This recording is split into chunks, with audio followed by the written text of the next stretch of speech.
you need to have a very clear idea of who your sort of 43% are, who your coalition is. Because the Conservatives completely lost sight of this over the last 14 years when they were in power. There was no real active understanding of what processes made Conservative voters. They were just assumed that high-earning voters voted Conservative, whilst at the same time not doing anything for high-earning voters. Margaret Thatcher with the council house sales, she was acutely aware of what makes Conservatives. If you're Jeremy Hunt, for example, before the last election, instead of spending a lot of money doing a national insurance cut that nobody notices, give a fair number of voters something they really, really notice. This is The Capitalist, presented by CapX. Henry Hill, welcome to The Capitalist. Thank you for having me. When Zach Polanski became leader of the Greens in September, it was on this platform of eco-populism. But a major part of his appeal seems to be his talk of wealth taxes. And Rachel Reeves, of course, in the run-up to the budget, has been framing her upcoming tax-raising event as one that will target those with the broadest shoulders. Do you think Britain is entering a new phase of political hostility toward the wealthy? Potentially. I think that essentially what a wealth tax offers politicians is a way out. Because we're in a position in Britain now where public spending is simply running well ahead of the state's capacity to generate the revenue to pay for it. Particularly revenue expenditures, pensions, social care, NHS. There was some excellent research, I think, from the CPS about that a couple of years ago. And so what do you do about that? You can just raise ordinary taxes, but that's not actually really going to do anything for you in the long run, because if you're raising taxes to pay for revenue spending, that's not going to do much for the economy. You can cut spending, which nobody is prepared to do, as far as we can tell. And so in order to avoid these really awful choices, you've got a wealth tax, this big pot of money that you can take at no cost politically and that will fix everything. And of course, that sort of Valhalla is really, really attractive to politicians. But the problem, of course, is that it doesn't actually exist. None of the international evidence for a wealth tax suggests that it would work in the way that British policymakers hope. But nonetheless, I think that's the enduring appeal of it. And of course, the other thing about a wealth tax is that people's conception of wealth is always a bit protean, but it's always just richer than them. And there was a wonderful, it stayed with me, there was a case on Question Time during Jeremy Corbyn's tenure when a man was like, managed to do the very unusual thing of making Richard Bergen correct about something. But he was like, why? You said this tax is only going to apply to the top 20%. It's going to hit me. I'm not in the top 20%. I'm not even in the top 50%. And like, objectively, if that tax was going to hit him, he was. But he had a high income relative to the national average, but he didn't feel wealthy. And so I think many voters just assume that there must exist, because this is a wealthy country, this rich upland of rich voters who can pay for things. And of course, if you look at the numbers, it's absolutely startling, the amount of taxation that's actually paid for by a relatively small number of people already. The people with the broadest shoulders are also already being taxed at really quite high levels. If anyone's not being taxed at an exceptionally high level, it's probably the median sort of earner in the UK, less than the very wealthy. But I mean, you talk about how, the problem being that this doesn't really work. It's understandable, I suppose, why the average voter doesn't know that there are all sorts of economic problems with this idea. It sounds tempting to them. But surely the politicians should know better. Do you think they're being willfully misleading people like Zach Polanski to their followers, or do they genuinely believe that there's an answer here? I mean, I can't speak for Zach Polanski. Okay. My hunch would be that he does believe it. I think that an awful lot of it's relatively rare in my experience that you get politicians who are actively nefarious.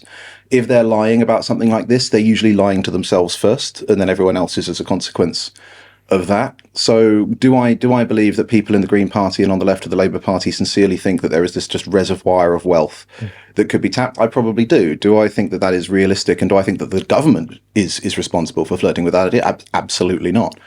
Because essentially, I mean, I don't know how deep into the weeds of the problems with a wealth tax you want to go, but one of the biggest ones is essentially the difference between liquid and non-liquid wealth. Because liquid wealth, which is what I think most people think of instinctually when they think of wealth, cash in the bank, that's very, very mobile. And the people who have millions of that are very few in number. They're quite mobile. And the golden rule with any tax is that the more narrowly you target it, the more able people are to get around it. And so, on the other hand, you do have lots and lots of millionaires but they're housing millionaires, right? They're people who bought a house that was worth 80 grand in 1995 and is now worth 850, plus they have a pension that's 250. I mean, you could bring in a wealth tax that targeted that sort of person, but my goodness, if you can't cut the winter fuel allowance, you're not going to do that. Yes. No, I mean, it's good to get into some of the reasons why not. And you were talking about mobility there. I mean, let's talk a bit about that, because today, extraordinary news from the Office for National Statistics, which seems increasingly unable to do its job. They just have to massively revise the emigration figures out of the UK, which shows that emigration levels out of Britain are already at the highest level since 1964, something like that. It's remarkably high. I mean, how real is the risk that if you start taxing the wealthy, the most productive, the most entrepreneurial people, they're just going to leave at even higher rates? Obviously, not all of them will. There are people there were people who paid the income tax in this country when it was at 90-something%. I think Elton John famously did that. But these people are very, very mobile. And even if they don't want to move, capital is very mobile. They can move assets to other countries. They can sell up things here. They can make investments, crucially, in other countries. Because an investment, this is one of the biggest things about attracting international investment. What an investor requires more than anything else is sort of long-term certainty, right? If they're going to be making a big investment that's going to take years to pay off, they need to know that you're not going to come and put your hand in the till halfway through. And this is a big problem for developing nations where the politicians can't resist doing this, and it's a huge hindrance to their economic growth. And I think that when you see things like windfall taxes on North Sea oil and so on, Rachel Reeves now negotiating with the oil and gas sectors to try and get them to promise to invest if she brings an early end to the windfall tax. But of course, they still have a ban on new drilling. So where would that investment come from, and what would it do? So it is a real concern, and obviously it's easy to get the small violin out that a handful of millionaires and multimillionaires have left the country. But as you said at the beginning, these people make a vastly disproportionate contribution to the exchequer. I think it's the case now that only 1/3 of British adult citizens are net contributors to the exchequer at all. And those at the top of the income scale, the proportion that they contribute is exponential. Yeah. So actually, this sort of thing, it makes you feel good. But if the net result is less money for public services, then what's the point of it? Yeah. Well, we're starting to see also the shape here of the bind that Labour finds itself in, because as you were saying earlier, well, its backbenchers won't let it cut spending. It's already tried that on relatively minor things like the winter fuel allowance. It tried to do some changes to benefits. That didn't go anywhere of like 5 billion. Now it turns out that they've had to row back on their attempts to break the manifesto pledge on income tax and broadly raise the income tax rate. So that their voters really won't support that. It seems they thought that wasn't going to be politically possible, blaming that slightly on the sort of better figures from the OBR, but there's a lot of political reasoning behind that. So there they are. They can't cut spending. They can't really put up broad-based taxes. You can see why turning to the rich seems like an answer, but as you're saying, that doesn't work. So is there any real way out for them?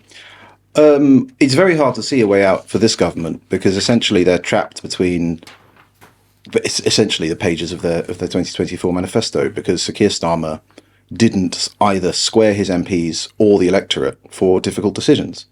They allowed Jeremy Hunt to manoeuvre them out of ruling out every single significant revenue tax, which is the tax that lots of people pay. And at the same time, they made it sound as if getting the Tories out and the grown-ups back in the room would be enough to bring back economic growth and the easy politics of spending. That, in turn, personally, I think is basically some long karma for the 2017 election. Because Theresa May had a 25-point lead, and being Theresa May very dutifully decided that she was going to try and spend some of that political capital to get a mandate to do something on social care. Labour branded it the dementia tax and almost won the election, or at least she almost lost it. And I think the very unhelpful lesson of that is that actually even a 25-point lead in the polls can evaporate if you try and level with the public. And I think that downstream of that and purely blaming Labour, you're in a position where things like spending cuts and austerity, much as it must frustrate Keynesians, essentially politically it works on a narrative basis. When does the public buy the story that you need to cut? And that is when there's a recession. And so if you think about David Cameron, he spent 2 or 3 years selling in austerity. He then did it very badly. But for many voters, that recession never ended, right? There's never been a return to annual year-on-year wage growth. Cost pressures have gone up. Britain's now basically a high-cost, low-wage, high-tax country, at least for the productive workers, for the third one. And so there's no stomach for it, right? There's no stomach for a return to austerity, because for a lot of voters, austerity never ended in their heads. And that is going to be an incredibly difficult thing to get around, because historically, you might have expected, when we had a solid two-party system, that if both parties failed in the way that Heath and then Callaghan failed in the 70s, it would open up space, because the public would be like, okay, we've tried both the options. Whereas now, as you say, you've got the Greens on the one hand, you've got Reform UK on the other, all of them offering easier answers, which might not work, but you don't know that until you elect them. And so I think British politics is now essentially a sort of prisoner's dilemma, where there's always someone who will defect. Yeah, and to bring it back, as you were saying, to the Greens, this new sort of radical left politics of affordability, of hitting the wealthy, of trying to deal with the cost of living problems by going after the rich, which seems to become a new thing in the Anglosphere. Of course, we've got the mayor-elect in New York, Mamdani. We've got Zach Polanski leading the charge in the UK, but there's also your party sort of floating around as well in the same sort of territory. And you can see why. Inflation's through the roof, housing cost increasingly unaffordable, especially in London for young professionals. But what can the right really offer in response? Because there aren't really obvious right-wing solutions on that ground of affordability. It's always going to be easy to say, well, we'll hit the rich and we'll do these things like price controls, rent controls that are going to make a very quick difference, don't work and cause all sorts of problems in the longer term. But there isn't really does that suggest that for the right, if they want to counter this new sort of populism of the left, they need a different sort of ground to fight on than affordability, which they're never going to win on and is going to just end up going after the rich? I think over a 5-year parliament and certainly a 10-year spell in office, you can win on affordability. The problem is, of course, that you're on the right, your arguments tend to be slightly more counterintuitive. Or even if they're not counterintuitive, like building houses, you then need to do it and let it filter through. If you can do things that try and bring food bills down. There's an awful lot of stuff you can do behind the scenes. Energy bills, for example. The share of British energy bills that is actually international energy prices versus extra costs that government has put on it, lots of tariffs and so on, you can abolish those and you can cut bills, right? You have to have the row with everybody who likes those tariffs and all the special interests and all the rest of it. But you can do that. But yes, it is difficult for the right. In some ways. I think in other ways, and this is obviously slightly a sort of uglier form of politics, but zero-sum politics is inherently quite favourable territory for right-wing politics in general, right? Because when the pie is growing, as we saw under New Labour, it is relatively easy to elect nice people to hand it out. Then when it's not growing, suddenly you get a very different frame, which is who gets the pie. The pie is fixed. Who gets it? Who deserves it? And you can see George Osborne doing things like the two-child limit, which Labour has been unable to get rid of. Now, I have my issues with the two-child limit, but nonetheless, it really spoke to that fairness question. Why should somebody who is doing the right thing, they and their partner are both working full-time, have to make really difficult decisions about whether they can afford another child, when somebody on the welfare system that they're paying for does not have to make that same decision? That's the kind of fairness, and Labour has proven incapable of getting rid of this, right? Because actually, it is very popular. And so I think there are all kinds of things you could do distributionally. There's obviously social housing. The fact that London has half the average wage of New York, but the same house price crisis. And half the reason for that is that, 40% of Southwark is social housing. And so you have net contributor taxpayers working full time having to commute in from Zone 5 whilst we use large sections of Zone 1 to store, minimum wage workers and unemployed people. And you can build a right-wing politics around that, right? You could do flexible right to buy or even mandatory relocation, and you could sell those plots for vast net revenues to the exchequer, and then people who vote for you could live in them. I think the big thing, and this applies to Reform and the Conservatives, although their coalitions will be different, is that you need to have a very clear idea of who your sort of 43% are, who your coalition is. Because the Conservatives completely lost sight of this over the last 14 years when they were in power. There was no real active understanding of what processes made Conservative voters. They were just assumed that high-earning voters voted Conservative, whilst at the same time not doing anything for high-earning voters. I had to say this to some Tory MPs, there's no reason for somebody on 100k to particularly want to vote Conservative, because you're not doing anything for them unless they're retired. You can, so Margaret Thatcher with the council house sales, she was acutely aware of what makes Conservatives. You could do things quite simple supply-side reforms on things like nursery and childcare, which would make a big difference. You could, instead of, if you're Jeremy Hunt, for example, before the last election, instead of spending a lot of money doing a national insurance cut that nobody notices, you could spend less money ironing out cliff edges in the tax system. Now, the Resolution Foundation will shout its head off, but it probably should if you're a right-wing government, to be honest, because you're targeting those spending at people who are better off. But instead of giving lots and lots of voters something they don't really notice, you give a fair number of voters something they really, really notice. And I think that being more strategic and more focused with your policy interventions like that, you can get a much bigger dividend than the Conservatives managed to get last time, which is where they just offered some hugely expensive in overall revenue terms tax cuts, which didn't really make much of a difference to the lives of the people that got them. Oh, fantastic answer. Thank you. There's a lot of detail in there. Let's hope some people are listening. It's interesting you mentioned the two-child limit, because today, as we record this, Kemi Badenoch's done a big sort of pre-budget speech where she says that the Conservatives under her are committing, because Rachel Reeves is, I think she's found some money somehow for some extra spending. She's going to get rid of the two-child limit probably at the budget next week. And Kemi Badenoch has said that she'll bring it back if they got in.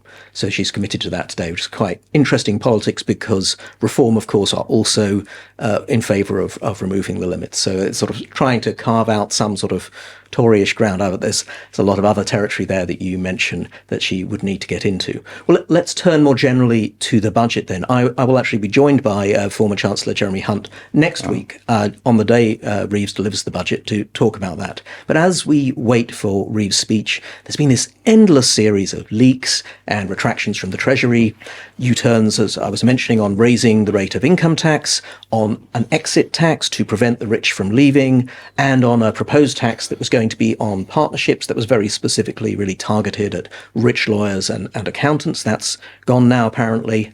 A recent poll suggested that never mind the Greens or Labour, 60% of Reform voters would support some kind of wealth tax. Do you think in this budget somehow Rachel Reeves is going to go for something that looks like a wealth tax to try and help her out? I mean, looks like a wealth tax is very much how long is a piece of string, I suppose. You could perhaps do something on inheritance tax, although that is actually the least popular tax in Britain, even with people who don't pay it. There's some wonderful research from Dan Needle, actually, where he literally took people through all of the arguments that people expect will make them reconcile themselves to inheritance tax, and they don't. They just hate it. But other than that, essentially, if you bring in an exit tax, the problem with bringing in an exit tax is that you have to announce it. And therefore, if you say you're going to bring one in, any money that's going to leave will leave before it comes in. I think there is provision in Parliament's inner workings for passing legislation in one night, but you won't do it. So other than that, you return to a wealth tax. Okay, well, what is a wealth tax? Well, let's assume for a start that we're going to exclude housing wealth, or at least the housing wealth that most people have. And that's the one thing that would really turbocharge, break Britain's economic logjam, if we're honest, is massive hiking council tax. And if you're not going to build lots and lots of houses, you need a tax system that incentivizes people to move. Well, let's turn to that, because there is a proposal there, is perhaps the nearest thing they've got. Who knows, because they keep proposing things and then taking them away again. But at the moment, there is a suggestion they're doing something. They sometimes call it a mansion tax. They want to revalue, as I understand it, the top three bands in council on the houses that are in the top three bands, so they get a sense of what the most valuable houses are worth, and then charge a new sort of premium extra council tax on top to hit those houses, maybe another £2,000 a year or something like that. Yeah, I mean, it's fiddling around the edges, rather. I personally, in terms of my personal philosophy, would rather not have this system, because I like the idea that you can pay for something and then own it. But the quid pro quo of that is people can build more things. And I think that there is I actually wrote a piece for CapX a couple of years ago about this, called it the boomer bedroom tax choice. And it's essentially that either there's two philosophically coherent positions. One is an Englishman's home is his castle, but also that farmer's field is his castle and he can build on it if he wants to. Or there's, I have to have a stake in my village and my community, and therefore I need a say on all the planning decisions. But the quid pro quo of that is that your community has a stake in your under-occupied house. And basically you should have to choose. And if you're going to retain your power to block building, then internalizing some of the costs that imposes on everyone else is not ipso facto sort of unreasonable. But it's not going to change anything enough. And it won't really be a wealth tax, right? People expect a wealth tax to bring in big money because it's hitting the big rich people. So who is that? You've got estates, I suppose. You could hit those. I mean, a lot of them actually don't have massive margins. And this is one of the problems with the wealth tax, of course, is that if you're hitting asset wealth rather than revenue off the asset wealth, then it might not be liquid, which means they might be forced to sell it off. Who are they selling it to? Who'd buy it in a wealth tax regime? It can't be small farmers because they're being taxed out of existence with another tax. So that's one of the big unintended consequences. But the biggest problem with a wealth tax is simply, how do you constitute it, right? you've got to presumably do some kind of holistic assessment of somebody's wealth, which is incredibly intrusive and difficult to do, and will again incentivize them to move it overseas. But also, what level do you set it at? Because describing the percentage of the wealth makes a nice low number. You know, you'll get the politicians about, if we tax the rich at 1% of their total wealth, then we'll get X. Now, often that excludes the fact that anything below the wealth tax threshold is actually zero. But also, the impact, the economic impact of wealth tax, you have to think about it as stock versus flow, right? Because the value of an asset is normally the projected future value of the asset. So if you have a wealth tax, which is a percentage of the total value of the asset, but that percentage is higher than the percentage at which that asset appreciates, you actually have a 100+% tax on that particular asset, right? Indeed, 105, 110 if it's more. And all of a sudden, that asset tanks in value. And then all of a sudden, you're not charging the wealth tax on it anymore. And so it becomes incredibly difficult to balance. The only countries that really have effective wealth taxes, I mean, I can think of Switzerland. But of course, Switzerland doesn't have income tax in some cantons, and it doesn't have capital gains tax. And so the actual amount of tax extracted from the wealthy is about the same as here. It's just distributed differently. Yeah, people might take that trade-off, indeed. Well, if it's not taxes on the rich, it seems to often be taxes that are aimed at nasty big business or businesses that people think of as nasty. There's also news today that the Treasury is mulling a rise to the extra taxes paid by banks. This is an idea that Angela Rayner, of course, pushed when she was Deputy Prime Minister. Banks pay the banking levy already. That's not expected to change. But they also pay extra corporation tax, the banking surcharge. And the idea is apparently that that would go up even more. Of course, it's going to be popular. No one likes the banks, it seems, and they are seen as like Scrooge McDuck sitting on a vast pile of money. But it seems like this isn't a great idea either. If you want the economy to grow, presumably you want the finance sector to be, have big margins and able to operate well, not sort of hitting them even more. Well, with finance, of course, the challenge is always moral hazard, essentially. In that, yes, the way that you have the biggest, most spicy banking sector that you can is that you regulate it as little as possible. But there is a limit to how much you can do that when the taxpayer is ultimately on the hook if they go under. Yeah. And so I think those original taxes were an attempt after 2008 to introduce a bit more government control and internalize the fact that if you're Northern Rock, the taxpayer is going to bail you out. Now, some of those taxes can be perfectly sensible. The problem, as you identify, is once you've already got that tax, but suddenly you lose sight of why it exists, and you're like, oh, it's actually just a revenue tax, and so you increase it and you increase it and you increase it, and again, yes, the problem with all of these taxes is that big revenue taxes, they bring in a lot of money for a relatively small impact on the number of people who pay them. Any of these small sectoral taxes have a much bigger impact on the sector. And so if you're taxing a sector that produces a lot of economic activity, you're going to have a disproportionate impact on the entire economy.